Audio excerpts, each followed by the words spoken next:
নমস্কার, আমরা গল্পকথক। আজ শনিবারের বারবেলায় আমরা আপনাদের জন্য নিয়ে এসেছি এক হাড়হিম করা অলৌকিক গল্প, রঙ্কিনী দেবীর খড়গ। বিখ্যাত লেখক বিভূতিভূষণ বন্দ্যোপাধ্যায়ের কলমে রঙ্কিনী দেবীর খড়গ এমন এক গল্প যা আমাদের সাংঘাতিক ভয় দেখায় না, কিন্তু ভয়ের একটা চাপা স্রোত ভিতরে ভিতরে বয়ে চলে। স্তম্ভিত হয়ে থাকতে হয়। ভয়ের শিরশিরে অনুভূতিটা ভিতরে থরথর করে কাঁপতে থাকে অনেকক্ষণ। এ তো গেল আমার অনুভূতি, আপনারা কি বলেন? আজকের গল্পটি আমরা অবিকৃত অবস্থায় অর্থাৎ সাধু ভাষাতেই আপনাদের কাছে পরিবেশন করতে চলেছি। আসুন গল্পটা শোনাই, তারপর জানাবেন কিন্তু।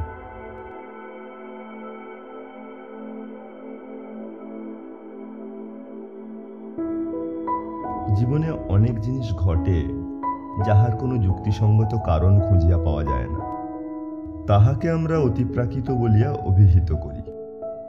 জানি না, হয়তো কারণ খুঁজিতে জানিলে তাহাদেরও সহজ ও সম্পূর্ণ স্বাভাবিক কারণ বাহির করা যায়। মানুষের বিচার, বুদ্ধি, অভিজ্ঞতালব্ধ কারণগুলি ছাড়া অন্য কারণ হয়তো তাহাদের থাকিতে পারে। আমাদের মতো সাধারণ মানুষের দ্বারা তাহা আবিষ্কার হওয়া সম্ভব নয় বলিয়াই তাহাদিগকে অতিপ্রাকৃত বলা হয়। আমার জীবনে একবার এইরূপ একটি ঘটনা ঘটিয়াছিল, যাহার যুক্তিযুক্ত কারণ তখন বা আজ কোনোদিনই খুঁজিয়া পাই নাই। পাঠকদের কাছে তাই সেটি বর্ণনা করিয়াই আমি খালাস। তাহারা যদি সে রহস্যের কোনো স্বাভাবিক সমাধান নির্দেশ করিতে পারেন, যথেষ্ট আনন্দ লাভ করিব।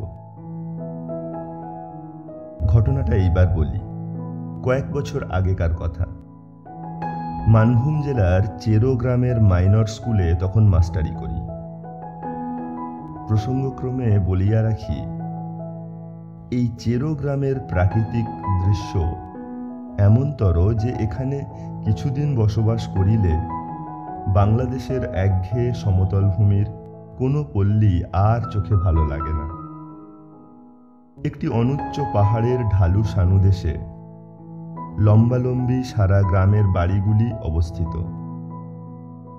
সর্বশেষ সারির বাড়িগুলির খিড়কির দরজা খুলিলেই দেখা যায় সেই পাহাড়ের উপরকার শাল, মহুয়া, কুরিচ, বিল্লবৃক্ষের পাতলা জঙ্গল, একটা সুবৃহৎ বটগাছ ও তাহার তলায় বাঁধানো বেদি, ছোট বড় শিলাখণ্ড ও ঘেলা কাটার ঝোপ। আমি যখন প্রথম ও গ্রামে গেলাম, তখন একদিন পাহাড়ের মাথায় বেড়াইতে উঠিয়া এক জায়গায় শালবনের মধ্যে একটি পাথরের ভাঙা মন্দির দেখিতে পাইলাম। আমার সঙ্গে ছিল দুইটি উপরের ক্লাসের ছাত্র, তাহারা মানভূমবাসী বাঙালি। একটা কথা, এই চেরো গ্রামে বেশিরভাগ অধিবাসী মাদ্রাসী, যদিও তাহারা বাংলা বলিতে পারে।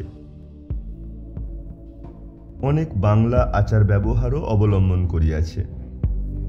কি করিয়া মানভূম জেলার মাঝখানে এতগুলি মাদ্রাজি অধিবাসী আসিয়া বসবাস করিল, তাহার ইতিহাস আমি বলিতে পারি না। মন্দিরটি কালো পাথরের এবং একটু অদ্ভুত গঠনের, অনেকটা যেন চাঁচড়া রাজবাড়ির 10 মহাবিদ্যা মন্দিরের মতো ধরনটা। এ অঞ্চলে এরূপ গঠনের মন্দির আমার চোখে পড়ে নাই। তাছাড়া মন্দিরটি সম্পূর্ণ পরিত্যক্ত ও বিগ্রহশূন্য।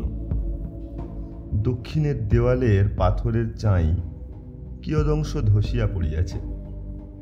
দরজা নাই, শুধু পাথরের চৌকাঠ।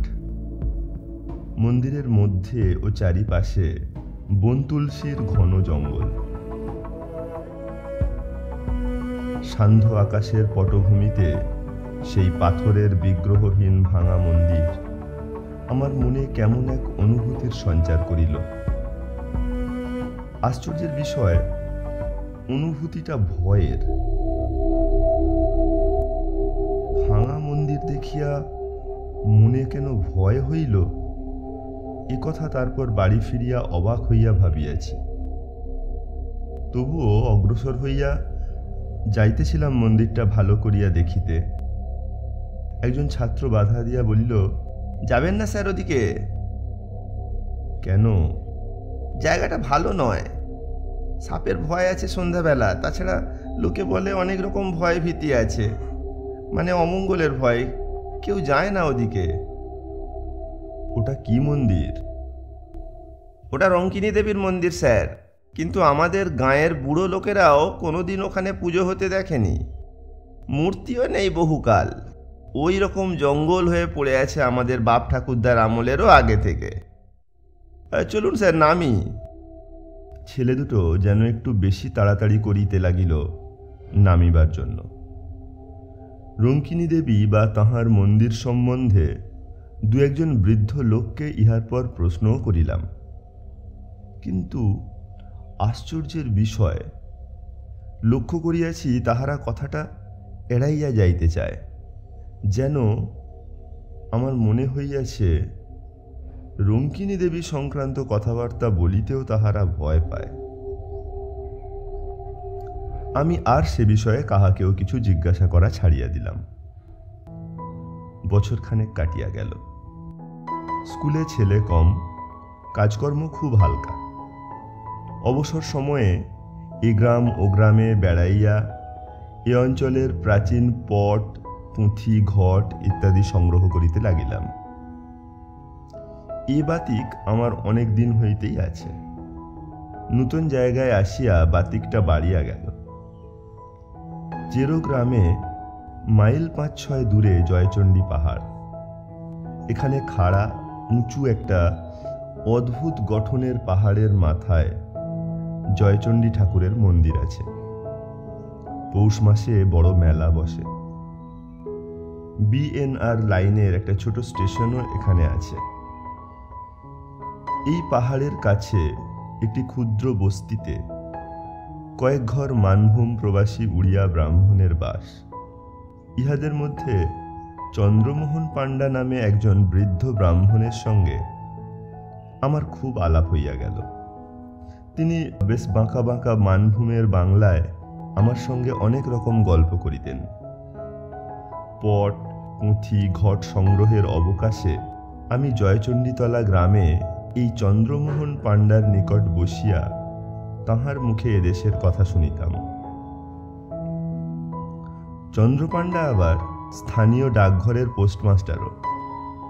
এদেশের প্রচলিত কত রকমের আজগুবি ধরনের সাপের, ভূতের, ডাকাতের ও বাঘের গল্প যে বৃদ্ধ চন্দ্রপাণ্ডার মুখে শুনিয়াছি, এবং এই সব গল্প শুনিবার লোভে কত আষাঢ়ের ঘন বর্ষার দিনে বৃদ্ধ পোস্টমাস্টারের বাড়িতে গিয়া যে হানা দিয়াছি, তাহার হিসাব দিতে পারিব না। মানভূমের এইসব আরণ্য অঞ্চল সভ্য জগতের কেন্দ্র হইতে দূরে অবস্থিত। এখানকার জীবনযাত্রাও একটু স্বতন্ত্র ধরনের। যতই অদ্ভুত ধরনের গল্প হোক, জয়চণ্ডী পাহাড়ের ছায়ায় শালবন বেষ্টিত ক্ষুদ্র গ্রামে বসিয়া বৃদ্ধ চন্দ্রপাণ্ডার বাঁকা বাঁকা মানভূমের বাংলায় সেগুলি শুনিবার সময় মনে হইত, এদেশে এরূপ ঘটিবে ইহার বিচিত্র কি।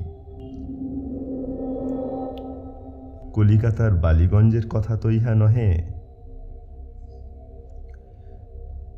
একদিন কথায় কথায় চন্দ্রপাণ্ডা বলিলেন, চেরো পাহাড়ে রঙ্কিনী দেবীর মন্দির দেখেছেন? আমি একটু আশ্চর্য হইয়া বৃদ্ধের মুখের দিকে চাহিলাম। রঙ্কিনী দেবীর সম্বন্ধে এ পর্যন্ত আমি আর কোনো কথা কাহারও মুখে শুনি নাই। সেদিন সন্ধ্যায় আমার ছাত্রটির নিকট যাহা সামান্য কিছু শুনিয়াছিলাম তাহা ছাড়া।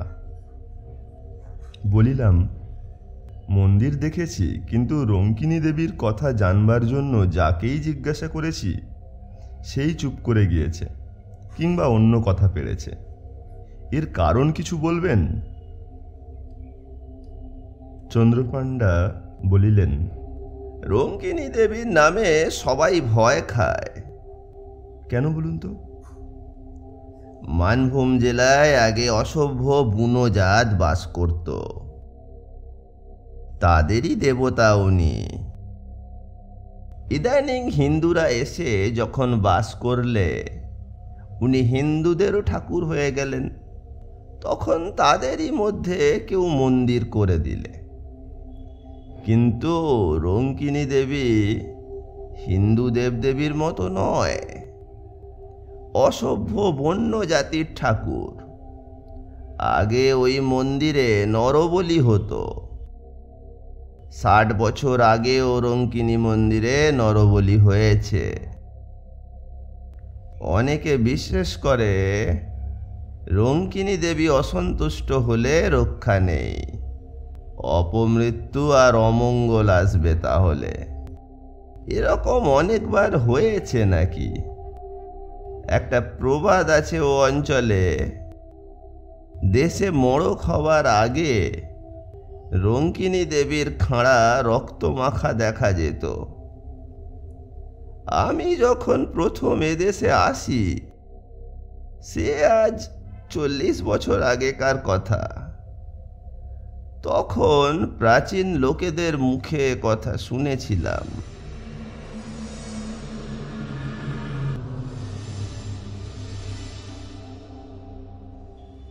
রঙ্কিনী দেবীর বিগ্রহ দেখেছিলেন মন্দিরে? না, আমি এসে পর্যন্ত ওই ভাঙা মন্দিরই দেখেছি। এখান থেকে কারা বিগ্রহটি নিয়ে যায় অন্য কোনো দেশে? রঙ্কিনী দেবীর এসব কথা আমি শুনতাম ওই মন্দিরের সেবায়িত বংশের এক বৃদ্ধের মুখে। তার বাড়ি ছিল ওই চেরো গ্রামেই। আমি প্রথম যখন এদেশে আসি তখন তার বাড়ি অনেকবার গিয়েছি। দেবীর খাঁড়া রক্তমাখা হওয়ার কথাও তার মুখেই শুনি। এখন তাদের বংশে আর কেউ নেই। তারপর চেরো গ্রামেও আর বহুদিন যায়নি। বয়স হয়েছে, বড় বেশি কোথাও বেরোই নে। বিগ্রহের মূর্তি কি? শুনেছিলাম কালী মূর্তি। আগে নাকি হাতে সত্যিকারের নরমুণ্ড থাকতো অসভ্যদের আমলে। কত নরবলি হয়েছে তার লেখাজোখা নেই। এখনো মন্দিরের পিছনের জঙ্গলের মধ্যে একটা ঢিবি আছে, খুঁড়লে নরমুণ্ডু পাওয়া যায়। সাধে এদেশের লোক ভয় পায় শুনিয়া সন্ধ্যার পরে জয়চণ্ডীতলা হইতে ফিরিবার পথে আমারই গা ছমছম করিতে লাগিল।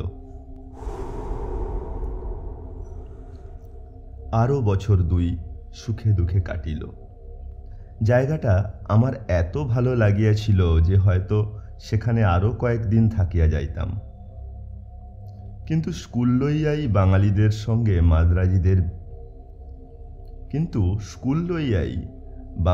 সঙ্গে মাদ্রাজিদের বিবাদ বাঁধিল।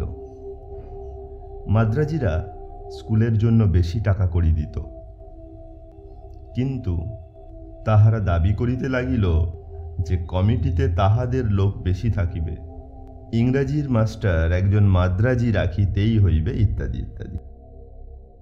আমি ইংরাজি পড়াইতাম। মাঝখান হইতে আমার চাকুরি রাখা দায় হইয়া উঠিল।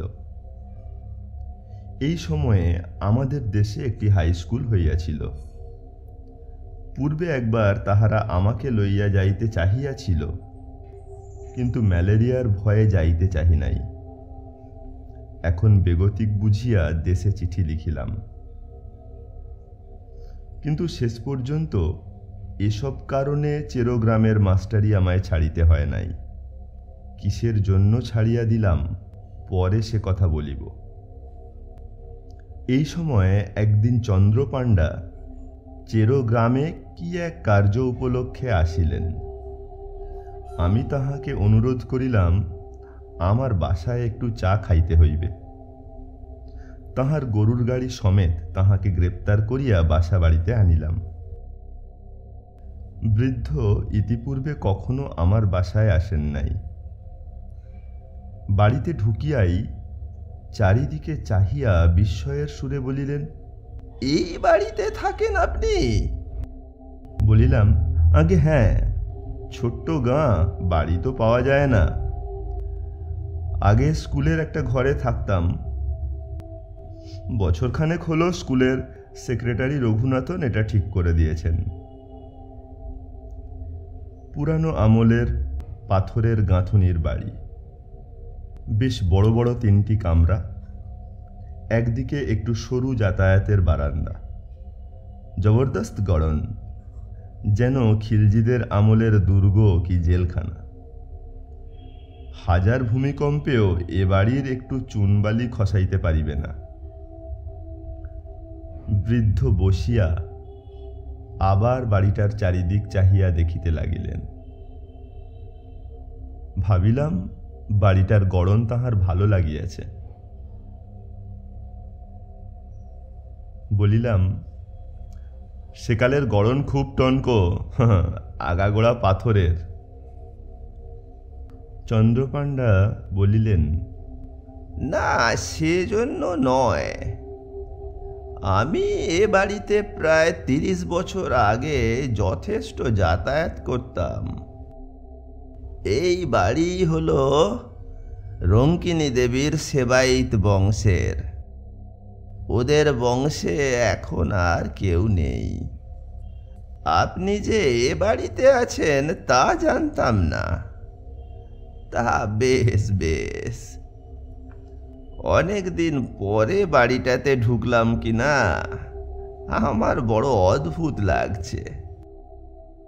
তখন বয়স ছিল 30, আর এখন হলো প্রায় 60। তারপর অন্যান্য কথা আসিয়া পড়িল। চা পান করিয়া বৃদ্ধ গাড়িতে গিয়া উঠিলেন। আরও বছরখানেক কাটিয়াছে। দেশের স্কুলে চাকুরির আশ্বাস পাইলেও আমি এখনো যাই নাই, কারণ এখনকার বাঙালি মাদ্রাজি সমস্যা একরূপ মিটিয়া আসিয়াছে। আপাতত আমার চাকুরিটা বজায় রহিল বলিয়াই তো মনে হয়। চৈত্র মাসের শেষ। 5-6 ক্রোশ দূরবর্তী এক গ্রামে আমারই এক ছাত্রের বাড়িতে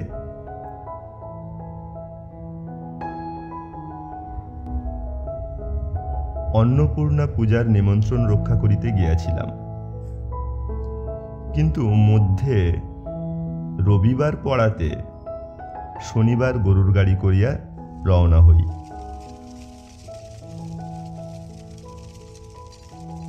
রবিবার ও সোমবার থাকিয়া মঙ্গলবার দুপুরের দিকে বাসায় আসিয়া পৌঁছিলাম। বলা আবশ্যক, বাসায় আমি একাই থাকি। স্কুলের চাকর রাখহরি আমার জন্য রাঁধে। এ কয়দিন স্কুলের ছুটি ছিল। রাখহরিকে আমি সঙ্গে করিয়া লইয়া গিয়াছিলাম। বাহিরের দরজা তালা খুলিয়াই রাখহরি বলিয়া উঠিল, বাবু, এ কিসের রক্ত দেখুন। প্রায় চমকিয়া উঠিলাম। তাই বটে। বাহিরের দরজার চৌকাঠের ঠিক ভিতর দিক হইতেই রক্তের ধারা উঠান বাহিয়া যেন চলিয়াছে। একটানা ধারা নয়, ফোঁটা ফোঁটা রক্তের একটা অবিচ্ছিন্ন সারি। একেবারে টাটকা রক্ত, যেন সদ্য এইমাত্র কাহারও মুন্ডু কাটিয়া লইয়া যাওয়া হইয়াছে।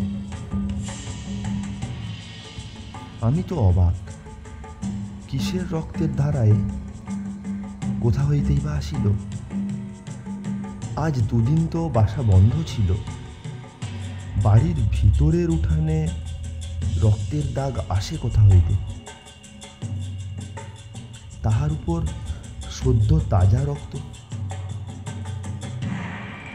অবশ্য কুকুর, বিড়াল ও ইঁদুরের কথা মনে পড়িল। এক্ষেত্রে তা মনে পড়াই স্বাভাবিক। চাকরকে বলিলাম, দেখ তো রে, রক্তটা কোন দিকে যাচ্ছে। এ সেই বড় হুলো বেড়ালটার কাজ। রক্তের ধারাটা গিয়াছে দেখা গেল সিঁড়ির নিচের চোর কুঠরির দিকে। ছোট্ট ঘর, ভীষণ অন্ধকার, এবং যত রাজ্যের ভাঙাচোরা পুরানো মালে ভর্তি বলিয়া আমি কোনোদিন চোরকুঠরি খুলি নাই। চোরকুঠরির দরজা পার হইয়া বন্ধ ঘরের মধ্যে রক্তের ধারাটার গতি দেখিয়া ব্যাপার কিছু বুঝিতে পারিলাম না। কতকাল ধরিয়া ঘরটা বাহির হইতে তালাবন্ধ। যদি বিড়ালের ব্যাপারই হয়, বিড়াল ঢুকিতেও তো ছিদ্রপথ দরকার হয়। চোরকুঠরির তালা লোহার শিকের চাড় দিয়া খোলা হইল। আলো জ্বালিয়া দেখা গেল ঘরটায় পুরনো ভাঙা তোবড়ানো টিনের বাক্স, পুরানো ছেঁড়া গদি, খাটের পায়া, মরিচা ধরা সড়কি, ভাঙা টিন, শাবল প্রভৃতি ঠাসা বোঝাই। ঘরের মেঝেতে সোজা রক্তের দাগ এক কোণের দিকে গিয়াছে। রাখহরি খুঁজিতে খুঁজিতে হঠাৎ চিৎকার করিয়া বলিয়া উঠিল, এ কি বাবু, এতে কি করে এমন রক্তের ধারা লাগলো? তারপর সে একটা জিনিস হাতে তুলিয়া ধরিয়া বলিল, দেখুন বাবু কাণ্ডটা। সে জিনিসটাকে হাতে লইয়া বাহিরে আসিতে তাহার হাতের দিকে চাহিয়া আমি চমকিয়া উঠিলাম। একখানি মরিচা ধরা হাতলবিহীন ভাঙা খাঁড়া বা রামদা, আগার দিকটা চওড়া ও বাঁকানো। বড় চওড়া ফলাটা তাজা রক্তে টকটকে রাঙা। একটু আধটু রক্ত নয়, ফলাতে আগাগোড়া রক্ত মাখানো। মনে হয় যেন খাঁড়াখানা হইতে এখনই টপ টপ করিয়া রক্ত ঝরিয়া পড়িবে। সেই মুহূর্তে একসঙ্গে আমার অনেক কথা মনে হইল। 2 বৎসর পূর্বে চন্দ্রপাণ্ডার মুখে শোনা সেই গল্প। রঙ্কিনী দেবীর সেবায়িত বংশের ভদ্রাসন বাড়ি এটা। পুরানো জিনিসের গুদামে এই চোরকুঠরিতে রঙ্কিনী দেবীর হাতের খাঁড়াখানা তাহারাই রাখিয়াছিল হয়তো। মড়কের আগে বিগ্রহের খাঁড়া রক্তমাখা হওয়ার প্রবাদ।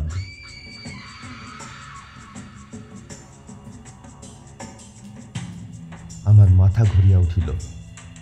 মড়ক কোথায়? মড়ক কোথায় ভাবিতে পারিতাম যদি সময় পাইতাম সন্দেহ করিবার, কিন্তু তাহা পাই নাই। পরদিন সন্ধ্যার সময়ে চেরো গ্রামে প্রথম কলেরা রোগীর খবর পাওয়া গেল। 3 দিনের মধ্যে রোগ ছড়াইয়া মড়ক দেখা দিল। প্রথমে চেরো, তারপর পাশের গ্রাম কাজরা, ক্রমে জয়চণ্ডীতলা পর্যন্ত মড়ক বিস্তৃত হইল। লোক মরিয়া ধুলধাবাড় হইতে লাগিল। চেরো গ্রামের মাদ্রাজি বংশ প্রায় কাবার হইবার উপক্রম হইল। মড়কের জন্য স্কুল বন্ধ হইয়া গেল। আমি দেশে পলাইয়া আসিলাম। তারপর আর কখনো চেরোতে যাই নাই। গ্রীষ্মের বন্ধের পূর্বেই আমার দেশের স্কুলের চাকুরিটা পাইয়াছিলাম। সেই হইতে রঙ্কিনী দেবীকে মনে মনে ভক্তি করি। তিনি অমঙ্গলের পূর্বাভাস দিয়া সকলকে সতর্ক করিয়া দেন মাত্র। মূর্খ জনসাধারণ তাহাকেই অমঙ্গলের কারণ ভাবিয়া ভুল বোঝে।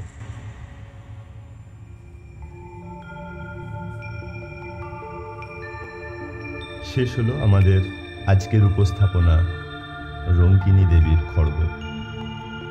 কেমন লাগলো জানাবেন কিন্তু। আর গল্পটি ভালো লাগলে লাইক এবং সাবস্ক্রাইব করে আমাদের উৎসাহিত করুন। আগামী সপ্তাহের শনিবারের বারবেলায় আমরা আবার আপনাদের জন্য নিয়ে আসব এমনই এক মনোমুগ্ধকর গল্প। সঙ্গে থাকুন, শুনতে থাকুন গল্পকথক।